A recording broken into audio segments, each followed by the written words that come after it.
नमस्कार दोस्तों। आज मैं आपके सामने एक बहुत ही ज़रूरी बात करने जा रहा हूँ। हो सकता है कि ये जो बातें अभी मैं आपसे जो करने वाला हूँ वो आपके करियर के लिए बहुत ही ज़रूरी है। हो सकता है कि इनमें वो सभी बातें छुपी हुई हो जो आज आपके लिए काफ़ी कारगर सिद्ध हो रहा है।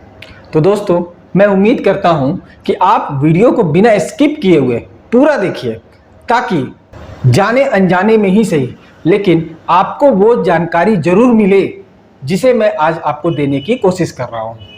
देखिए, आप मेरे जो लैपटॉप स्क्रीन है वहाँ पे आप गौर कीजिए। कुछ क्वेश्चंस आपके सामने आ रहे हैं। हो सकता है कि वो क्वेश्चन आपके लिए काफ़ी इंपॉर्टेंट साबित हो। देखिए, हमारा जो पहला क्वेश्चन है कि क्या आप कंप्यूटर पढ़ना चाहते हैं। देखिए, आज के डेट में क्या है, हर एक स्टूडेंट को कंप्यूटर के रिक्वायरमेंट जरूर होती है, चाहे वो नौकरी के लिए हो, चाहे वो बिजनेस के लिए हो, किसी भी पर्पस के लिए। आप खुद का भी स्वरोजगार खोलना चाहे तो आपको कंप्यूटर का नॉलेज रखना बहुत ही आवश्यक है। तो हमारा जो पहला सवाल है कि क्या आप कंप्यूटर पढ़ना चाहते हैं। मेरा जो दूसरा सवाल है कि क्या कंप्यूटर सेंटर आपके घर से काफ़ी दूर है। जी हाँ दोस्तों, बिल्कुल सही सुना आपने। मैं आपसे केवल ये पूछना चाह रहा हूँ कि क्या आपका कंप्यूटर सेंटर आपके घर से काफ़ी दूर है, मतलब आप वहाँ पे जा करके पढ़ाई नहीं कर पा रहे हैं डिस्टेंस की मदद से। मेरा तीसरा सवाल है कि क्या आपके आसपास में कोई कंप्यूटर सेंटर मौजूद नहीं है। जाहिर सी बात है कि अगर आसपास में कंप्यूटर सेंटर होंगे तो मैं जा करके वहां पे पढ़ सकता हूं, लेकिन वो कंप्यूटर सेंटर आपके घर से काफी दूर है। मेरा कहने का मतलब है क्या कि जितना का फी नहीं है उससे ज्यादा आपको ट्रेवलिंग अलाउंसेस लग जा रहे हैं। ये तो मेरे 3 सवाल थे। मेरे चौथे सवाल की ओर अगर आप आ जाएं तो चौथा सवाल में क्या लिखा हुआ है कि क्या आप कंप्यूटर कोर्स की फीस भरने में सक्षम नहीं है। मेरा इशारा सीधे आर्थिक रूप से कमजोर बच्चों की ओर आ रहा है। आज के समय में अगर आप कंप्यूटर कोर्स कर रहे हैं तो कंप्यूटर कोर्स की जो फी होती है वो काफ़ी ज़्यादा होती है। ठीक है ना। ठीक है, मिडिल क्लास के जो लोग होते हैं, उच्च कैटेगरी के जो लोग होते हैं, या जो भी जो सक्षम है, वे इस कोर्स को कर सकते हैं आसानी से। जो भी उसके फीस होते हैं वो फी को दे करके आप अपना जो भी कोर्स है उस कोर्स को कंप्लीट कर सकते हैं। लेकिन आप फीस देने में सक्षम नहीं है तो क्या आपको कंप्यूटर पढ़ने का कोई हक नहीं है। जी हाँ दोस्तों, आपको भी हक है, आप भी कंप्यूटर पढ़ सकते हैं। मेरा अगला सवाल क्या है कि क्या आपके पास कोई कंप्यूटर सर्टिफिकेट नहीं है। इस क्वेश्चन का मेरा तात्पर्य ये है कि मैं आपसे ये जानना चाहता हूं कि क्या आप कंप्यूटर नॉलेज रख रहे हैं। तो जी हाँ, आपके पास कंप्यूटर नॉलेज है, लेकिन उस नॉलेज की कोई पहचान नहीं है। दोस्तों, मेरे पास आइए, मैं आपका एग्जाम लूंगा और एग्जाम लेने के बाद मैं आपको सर्टिफाइड कर दूंगा और आपको एक ऑथेंटिक जो जेन्युइन सर्टिफिकेट होती है वो मैं आपको प्रोवाइड करूंगा। मेरा अगला सवाल आपसे यह है कि क्या आपका जॉब किसी कंप्यूटर सर्टिफिकेट के अभाव में छूट जा रहा है। जी हाँ दोस्तों, मेरे को लगता है क्या कि आप जैसे बहुत सारे ऐसे बच्चे हैं जिनके पास कंप्यूटर की तो नॉलेज है, लेकिन कंप्यूटर का कोई प्रमाण पत्र उनके पास मौजूद नहीं है। अब नतीजा ये होता है कि जब आप कहीं पे जॉब के लिए जाते हैं तो वहां तो आपको सिलेक्शन तो कर लिया जाता है, लेकिन कोई फिजिकल प्रूफ नहीं होने के कारण थोड़ी सी तो दिक्कतें आ जाती है। हाँ, मैं एक बात आपको बताना चाहूंगा कि जॉब जो होते हैं वो आपके स्किल पे, आपके टैलेंट पे होती है, सर्टिफिकेट के बदौलत नहीं होती है। लेकिन टैलेंट तो बहुत ही अच्छी बात है, लेकिन उस टैलेंट की एक पहचान होनी चाहिए। ठीक है, मेरा अगला सवाल ये है कि क्या आपके रिज्यूम में कंप्यूटर कोर्स का कॉलम हमेशा खाली रहता है। मेरा कहने का मतलब ये है कि आप अपना रिज्यूम बना रहे हैं, दैट मीन्स बायोडाटा बना रहे हैं। बायोडाटा में आप अपना क्वालिफिकेशन लिख रहे हैं, क्या 10th 12th ग्रेजुएशन सब कुछ लिख रहे हैं, लेकिन जहां कंप्यूटर का रिक्वायरमेंट है वहां पे आप ब्लैंक कर दे रहे हैं। तो जी हाँ दोस्तों, ये सारे सवाल जो सवाल मैंने आपसे पूछा ये आपके और आपके लिए हो सकते हैं। और मेरा अगला और आखिरी सवाल आपसे ये है कि क्या आपको स्किल के अभाव में कोई काम नहीं मिल पा रहा है। जी हाँ दोस्तों, आपके पास अगर स्किल की कमी है तो आप कहीं भी काम नहीं कर सकते हैं। यहाँ तक कि आप खुद का स्वरोजगार करना चाहे तो आप खुद का भी स्वरोजगार नहीं कर सकते हैं। सर्टिफिकेट रख करके भी कोई फायदा नहीं है जब तक कि आपके पास वो स्किल अवेलेबल नहीं है। अगर मान लिया जाए कि आप ऑनलाइन का काम कर रहे हैं, लेकिन ऑनलाइन का काम करना भी आपको नहीं आता है, तो दुकान खोल करके भी कोई फायदा नहीं है। वो तब तक अच्छे दौर से नहीं गुजरेगा जब तक आपके पास वो स्किल अवेलेबल नहीं है। अर्थात मेरा कहने का सीधा सीधी मतलब ये है कि क्या आप आर्थिक रूप से कमजोर हैं, क्या आप कंप्यूटर पढ़ने में सक्षम नहीं है, तो आइए दोस्तों मैं आपको ले चलता हूं आपके सपनों की उड़ान में, और मैं आपको ट्रेनिंग दूंगा, और ट्रेनिंग देने के बाद लास्ट में एक ऐसा सर्टिफिकेट दूंगा जिसकी मदद से आप अपने कैरियर में एक उड़ान ले सकते हैं। जी हाँ दोस्तों, मेरा नाम गुंजन कुमार है और मैं IIST कंप्यूटर इंस्टीट्यूट का संस्था निदेशक हूँ। मैं पिछले 2007 से कंप्यूटर के फील्ड में कार्य कर रहा हूं और विगत 18 से 19 वर्षों से मैं बच्चों को कंप्यूटर की शिक्षा दे रहा हूं। आज हमारे बच्चे कैरियर की ऊंचाइयों को छू चुके हैं क्योंकि उनके पास एक ऐसा स्किल हो चुका है जिसकी मदद से वे किसी भी प्रकार के काम करने को सक्षम है। दोस्तों, हमारी संस्था कुछ वर्ष पहले आर्थिक रूप से कमजोर बच्चों के लिए ऑनलाइन कंप्यूटर एजुकेशन की शुरुआत की है, जिसके तहत आप घर बैठे निःशुल्क कंप्यूटर कोर्स का लाभ उठा सकते हैं। जी हाँ दोस्तों, आप यहाँ पे हमारी स्क्रीन पर देख सकते हैं 100% फ्री में सीखे सभी कंप्यूटर कोर्स। ये 2025 का एक ब्लॉकबस्टर ऑफर है जो कि आपके लिए मैं लाया हूँ, साथ ही साथ ओरिजिनल सर्टिफिकेट के साथ। वो जो सर्टिफिकेट होगी वो ISO वेरीफाइड होगी, MSME से वेरीफाइड होगी, साथ ही साथ society registration act and Indian registration act के तहत वे ऑथराइज्ड होगी। तो दोस्तों, देर किस बात की है, चलिए मैं आपको दिखाता हूं कि हम लोग जो आपको सर्टिफिकेट दे रहे हैं वे किस प्रकार के। तो दोस्तों, जैसा कि आप अपने स्क्रीन पर देख रहे हैं, ये जो सर्टिफिकेट है ये हमारे तरफ से आपको भेजे जाएंगे। यहाँ पे आप ऊपर में देख रहे हैं हमारे सेंटर का नाम है IIST कंप्यूटर इंस्टीट्यूट। यहाँ पे हमारे सेंटर का एड्रेस लिखा हुआ है और इस जगह हमारा मेंशन किया हुआ है कि आपको जो सर्टिफिकेट दिया जा रहा है उसे प्रोवाइड करने में हम लोगों ने किस किस जगह से रजिस्ट्रेशन करा रखा है, ताकि आपके सर्टिफिकेट को एक ऑथेंटिसिटी मिल सके और उसे आप कहीं पर भी अप्लाई कर सकते हैं। यहाँ पर जब आप थोड़ी दूर नीचे आएंगे तो यहाँ पे देख रहे हैं आपका रजिस्ट्रेशन नंबर दिया हुआ है, सर्टिफिकेट नंबर दिया हुआ है और बाकी जो भी डिटेल्स है वो यहाँ पे आपको मिल जा रहा है। यहाँ पे नीचे में मार्कशीट भी मैंने आपको यहाँ पे डाल दिया है, ताकि ये आपका जो सर्टिफिकेट है उसके साथ साथ कितना मार्क्स आपने लाया है वो भी आपको यहाँ पे नजर आ जाएगा। ठीक है, तो दोस्तों ये जो सर्टिफिकेट है ये सर्टिफिकेट आपको निःशुल्क दिया जाएगा। इसके लिए आपको कोई भी एक्स्ट्रा चार्ज पे नहीं करना है। मेरा कहने का मतलब है क्या कि आपके लिए नामांकन फ्री है, वीडियो क्लासेस फ्री है, स्टडी मटेरियल फ्री है, इसके अलावा सर्टिफिकेट भी आपको फ्री में दिए जा रहे हैं। केवल और केवल आपको एग्जाम फी देना पड़ता है जो कि बिल्कुल ही नॉमिनल है और वो वेबसाइट में आपका नजर आएगा। तो दोस्तों, ये था हमारा सर्टिफिकेट जो कोर्स कंप्लीट होने के बाद मैं आपको भेजूंगा। ठीक है, अब मैं आपको बताने वाला हूं कि यदि आप एडमिशन लेना चाहते हैं तो एडमिशन लेने के लिए आपको क्या करना पड़ेगा। उसके लिए आप अपने मोबाइल से या फिर लैपटॉप से किसी से भी एडमिशन लेना चाहे तो ले सकते हैं। सबसे पहले आपको किसी एक ब्राउजर को खोल लेनी है। उसके बाद आपको क्या करना है, ये जो हमारा एड्रेस बार है यहाँ पर आपको टाइप करना है iistcomputer.com। ऐसा करने से हमारा जो वेबसाइट है वो खुल जाएगा, जो कि कुछ इस तरह से आपका नजर आएगा।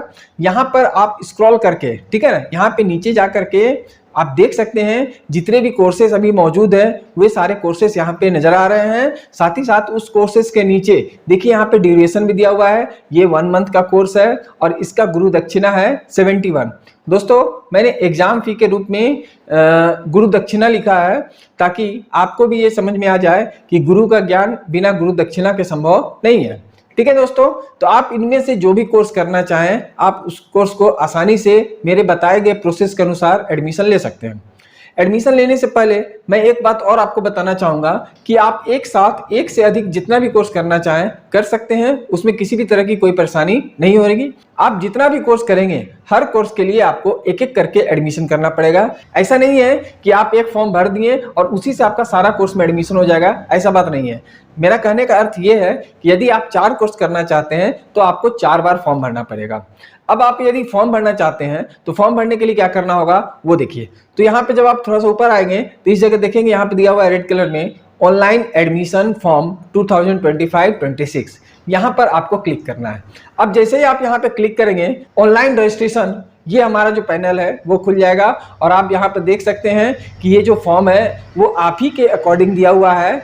मैं आपको केवल एक आइडिया दे रहा हूं कि यदि आप इस फॉर्म को फिल करना चाहते हैं तो फिल करने के दौरान किन किन बातों को ध्यान में रखना है। सबसे पहले यहाँ पे आपको स्टेट सेलेक्ट करना है कि आप जिस स्टेट से आ रहे हैं वो स्टेट आपको डालना है। तो मैं आपको एक एग्जांपल लेकर के समझा रहा हूं कि मान लिया जाए कि आप दिल्ली से बिलोंग करते हैं, तो यहाँ पर दिल्ली पे क्लिक कर दीजिए। इसके बाद इसके बगल में आप देख रहे हैं यहाँ पे डिस्ट्रिक्ट दिया हुआ है, दिल्ली के किस डिस्ट्रिक्ट से आप बिलोंग कर रहे हैं वो आपको यहाँ पे डालना होता है। तो आप यहाँ पे क्लिक कर दीजिए। मैं एक डेमो पर्पज से बता रहा हूँ, यहाँ पे आप अपना जो डिटेल है वो डालिएगा। इसके बाद यहाँ पर स्टडी सेंटर में हमारे इंस्टीट्यूट का नाम डाला हुआ है, इसको आपको सेलेक्ट करना अनिवार्य है। मैं आपको बता दूं कि अगर आपने इसे सेलेक्ट नहीं किया तो हो सकता है कि आपका फॉर्म प्रॉपर वे में फिल ना हो पाए, ठीक है। इसके बाद आपको यहाँ पर सेलेक्ट करना है आपका जो रिलीजन है वो यहाँ पे, ठीक है ना।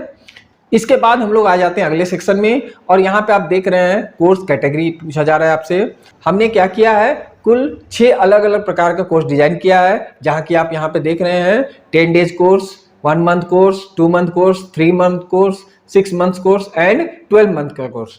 आप जो भी कोर्स करना चाहते हैं, जिस ड्यूरेशन का, आप उसको क्लिक करेंगे तो इस जगह उस ड्यूरेशन का सभी कोर्स डिटेल से यहाँ पे नजर आ जाएगा। मैं आपको एक एग्जांपल के तौर पे बता रहा हूँ कि अगर आप 6 मंथ में क्लिक कर रहे हैं तो आप यहाँ पर देखेंगे 6 मंथ के जितने भी कोर्सेज होते हैं वो यहाँ पे नजर आ जा रहे हैं।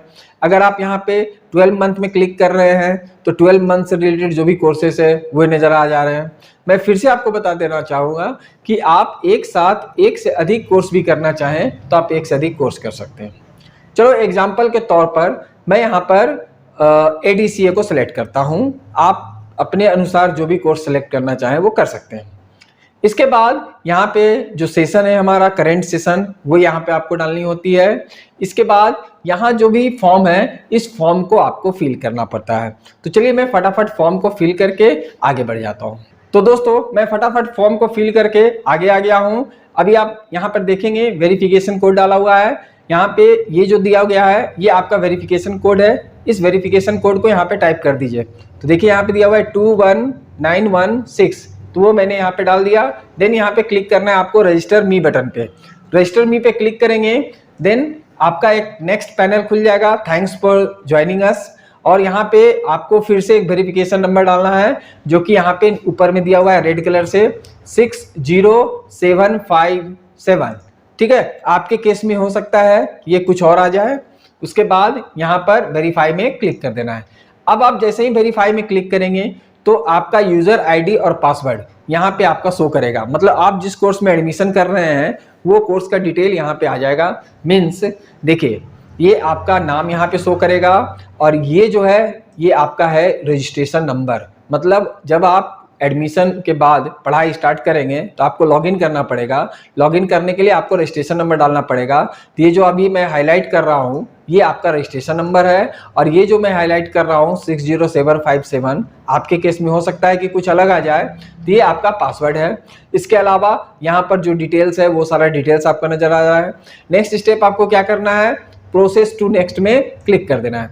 जब आप प्रोसेस टू नेक्स्ट में क्लिक करेंगे तो आप देखेंगे कि आपका जो फॉर्म है वो यहाँ पर फॉर्म जो है बन करके तैयार हो चुका है। और इसी फॉर्म में आप गौर कीजिएगा यहाँ पर भी एक बार आपको नजर आ जाएगा आपका रजिस्ट्रेशन नंबर और यहाँ पे आपका पासवर्ड।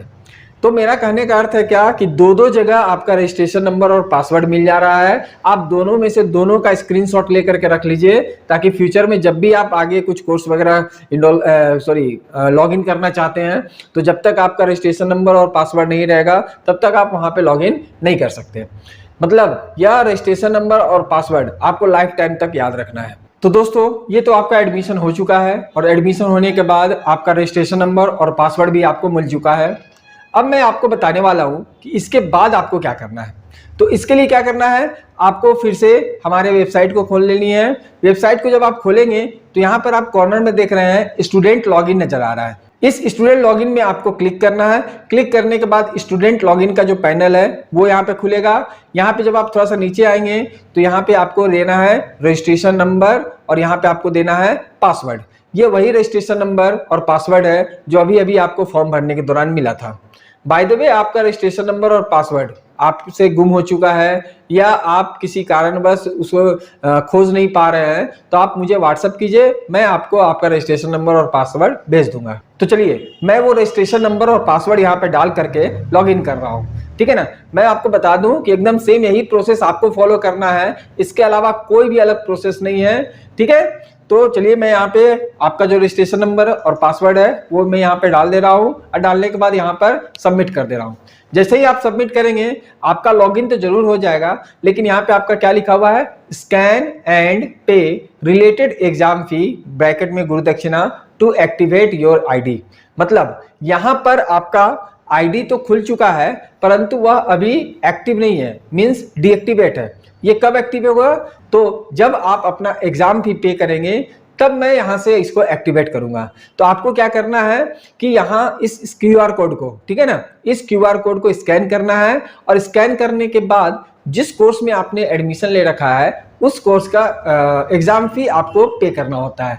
मैं आपको फिर से बता दूं कि आपका जो एग्जाम फी क्या होगा, तो उसके लिए आपको क्या करना है, आपको वेबसाइट में जाना है और यहाँ पे आपको नीचे स्क्रॉल करना है। स्क्रॉल करने के बाद आप देख सकते हैं सबका गुरु दक्षिणा वहां पे लिखा हुआ है, यही है एग्जाम फी, जो कि आपको इस क्यूआर कोड, देखिए ये जो क्यूआर कोड नजर आ रहा है ना, इस क्यूआर कोड को स्कैन करके आपको पे करना है। जब आप पे कर चुके होंगे तो उसके बाद जो उसका स्क्रीनशॉट है वो स्क्रीनशॉट आपको मुझे भेजनी हो और कुछ देर आपको इंतजार करना है ताकि मैं आपके आईडी को एक्टिवेट कर सकूं।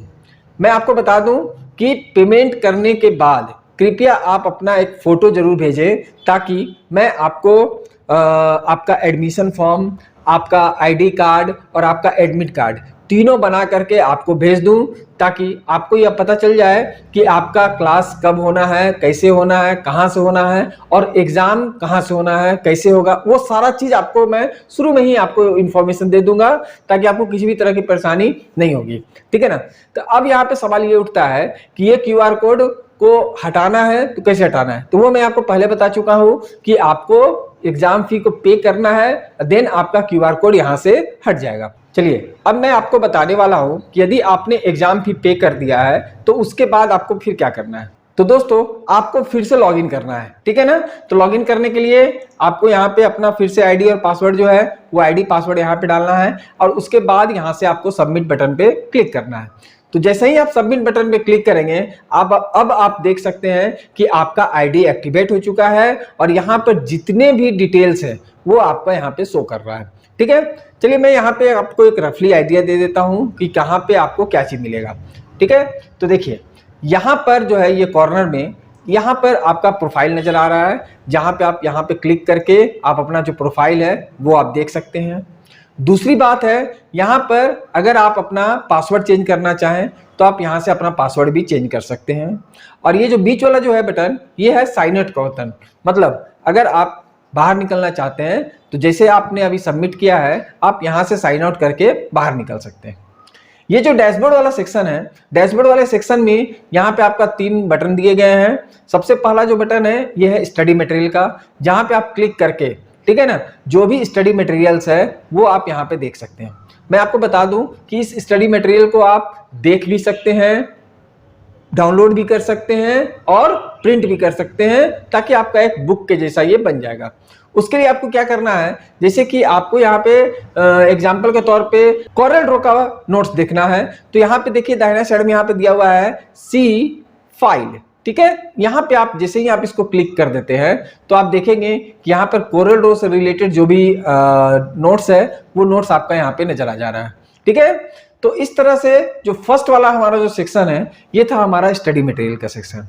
ये जो सेकंड वाला सेक्शन है हमारा, इस सेकंड सेक्शन में आपको मिल जाते हैं कि अगर आपको वीडियो क्लासेस वगैरह करनी होती है तो वो वीडियो क्लासेस आप कैसे करेंगे, ठीक है। तो आपको क्या करना है, यहाँ पे वॉच पर क्लिक कर देना है और वॉच पे क्लिक करने के बाद मैं आपको बता दूं कि आपको गाइड करेगा कि अगर आपको यूट्यूब से वीडियो देखना है तो वो वीडियो आप कैसे देखेंगे, ठीक है। तो ये था हमारा स्टडी मटेरियल और वीडियो के बारे में जानकारी। नेक्स्ट जो हमारा जानकारी है वो है ऑनलाइन टेस्ट के बारे में, मींस आपका एग्जाम कब होगा, कितने मार्क्स का होगा और कितना क्वेश्चंस आएगा, ये सारा चीज आपको यहाँ पे दिख जाएगा। तो चलो मैं इसको क्लिक करके आपको बताता हूँ। तो यहाँ पे देख लीजिए, सबसे पहले यहाँ पे आपका टेस्ट का नाम लिखा हुआ है, जिसमें कि ये सारा से आपका टेस्ट लिया जाएगा। यहाँ पे नीचे आप देख सकते हैं नंबर ऑफ क्वेश्चंस 100, यानी कि इस कोर्स में, किस कोर्स में, तो देखिए यहाँ पे लिखा हुआ है एडीसीए। एडीसीए कोर्स में टोटल 100 क्वेश्चन पूछे जाएंगे। वे मल्टीपल चॉइस क्वेश्चन होंगे, ए बी सी डी में होंगे, और आपको क्लिक करके उसका जवाब देना होता है। उसके लिए आपको 60 मिनट का समय दिया जाता है। 60 मिनट में आपको 100 क्वेश्चन को सॉल्व करना होता है। बहुत सारे बच्चे ये बोलते हैं सर ये जानकारी मुझे थी ही नहीं। तो मैं आपसे एक निवेदन करता हूं कि कम से कम इसको देख लो, यहाँ पे सारा डिटेल आपका दिया हुआ है। प्लस एग्जाम स्टार्ट होने से पहले भी आपको इंस्ट्रक्शन दिया जाता है कि आप अगर एग्जाम दे रहे हैं तो एग्जाम देने से पहले किन किन बातों को ध्यान में रखना है। ठीक है, अब यहाँ पे आप देखिए इधर साइड लास्ट में यहाँ पे दिया हुआ है 7/5/2026, उल्टा लिखा हुआ है। ठीक है ना, मतलब कि आज हमने एडमिशन लिया है, ये 1 साल का कोर्स है, तो आपका एग्जाम 1 साल के बाद होगा। इसलिए आप यहाँ पे बगल में देख रहे हैं वेटिंग दिख रहा है। ठीक है ना, 7/5/2026 को यहां से वेटिंग जो है ये बटन हट जाएगा और इसके जगह में स्टार्ट टेस्ट होगा, ताकि आप इसको क्लिक करके एग्जाम लिख सके। तो दोस्तों मैं क्या करता हूं, इसको थोड़ा सा फास्ट कर देता हूं, और फास्ट करके फिर मैं आपको बताने वाला हूं कि अगर आपको एग्जाम देना हो तो आप एग्जाम कैसे देंगे। तो दोस्तों जैसा कि आप यहाँ पे देख रहे हैं कि अभी आपका यहाँ पे वेटिंग आ रहा है, लेकिन जैसे ही आपका एग्जाम का डेट पूरा हो जाएगा तो आप देख रहे हैं यहाँ पे स्टार्ट टेस्ट बटन आ जाएगा। मतलब कुछ देर पहले जो आपको अभी यहाँ पे वेटिंग दिख रहा था, अब वहां पे वो वेटिंग नजर नहीं आएगा, क्योंकि आपका एग्जाम डेट आ चुका है और यहाँ पे आपका स्टार्ट टेस्ट है ना, ये बटन आ रहा है। यहीं से आपको एग्जाम लिखना है। तो मैं आपको गाइड कर दे रहा हूं कि यदि आप एग्जाम देना चाहते हैं तो वो एग्जाम आप कैसे देंगे। तो उसके लिए आपको क्या करना है, स्टार्ट टेस्ट में क्लिक करना है। तो जब आप स्टार्ट टेस्ट में क्लिक करेंगे तो एक अलग से स्क्रीन आ जाएगा आपको, जहां पे टेस्ट के बारे में A to Z जो भी इंफॉर्मेशन है वो सारा इंफॉर्मेशन यहाँ पे नजर आएगा। आप यहाँ पे टर्म्स एंड कंडीशन में क्लिक करके इसके बाद स्टार्ट टेस्ट में क्लिक कर दीजिए। जैसे ही आप स्टार्ट टेस्ट में क्लिक करेंगे, क्वेश्चन नंबर 1 मेरा यहाँ पे आ जाएगा, जो कि आप यहाँ पे देख सकते हैं।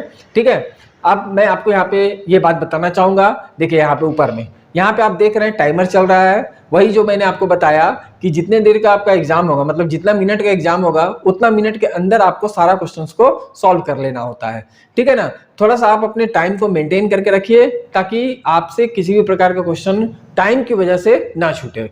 ठीक है, अब यहाँ पे एक और बात मैं आपको बताना चाहूंगा। आप यहाँ पे देख रहे कि क्वेश्चन जो है इंग्लिश में भी दिया गया है और हिंदी में भी दिया गया, ताकि आपको क्वेश्चन समझने में किसी भी प्रकार की कोई कठिनाई नहीं होनी चाहिए। अब यहाँ नीचे में 4 ऑप्शन दिए गए हैं, A, B, C, D। आपको क्वेश्चन को पढ़ना है, क्वेश्चन को समझना है, और उस क्वेश्चन के अनुसार जो इसका प्रॉपर आंसर होना चाहिए वो आंसर आपको यहाँ पे क्लिक कर देना है। क्लिक करने के बाद देन आपको यहाँ पर सेव एंड नेक्स्ट बटन में क्लिक करना है। मैं आपको ये बात बताना चाहूंगा, यहाँ पर देखिए सबमिट टेस्ट एक बटन दिया हुआ है। यह जो बटन है ये आपको सबसे लास्ट में क्लिक करना है। कब? जब आपने सारा क्वेश्चन को सॉल्व कर दिया होगा तब, पहले आप इसको क्लिक नहीं करेंगे। सेव एंड नेक्स्ट में आप क्लिक कर लेंगे। सेव एंड नेक्स्ट में क्लिक करने ही आप देखेंगे कि यहाँ पे आपका अगला क्वेश्चन आ जाएगा। प्लस यहाँ पे जो दाहिने साइड में आपका जो पायलट नजर आ रहा है, आप देख रहे हैं क्वेश्चन नंबर 1 ग्रीन हो गया, मतलब आपने क्वेश्चन नंबर 1 का आंसर दे दिया है। अभी आपका रेड कौन सा है? 2 है ना, यानी क्वेश्चन नंबर 2 यहाँ पे आ रहा है। इस तरह से आप लास्ट में एक बार वेरीफाई कर लीजिए कि आपने जो क्वेश्चन का आंसर दिया है वो पूरा आंसर प्रॉपर वे में दिया है कि नहीं। अगर 50 क्वेश्चन पूछे जा रहे हैं तो आपने 50 का 50 जवाब दिया है या नहीं है, इसकी जांच आप कर लीजिए। और वो जांच यहाँ कहाँ से होगी? यहाँ से होगी। जब आप पूरा क्वेश्चन सॉल्व कर लेंगे, जब आप आश्वस्त हो जाएं कि हाँ मैंने पूरा एग्जाम प्रॉपरली दे दिया है, देन आपको सबमिट टेस्ट लास्ट में, मैं बार बार आपको बता रहा हूं, ये बटन आपको लास्ट में क्लिक करना है।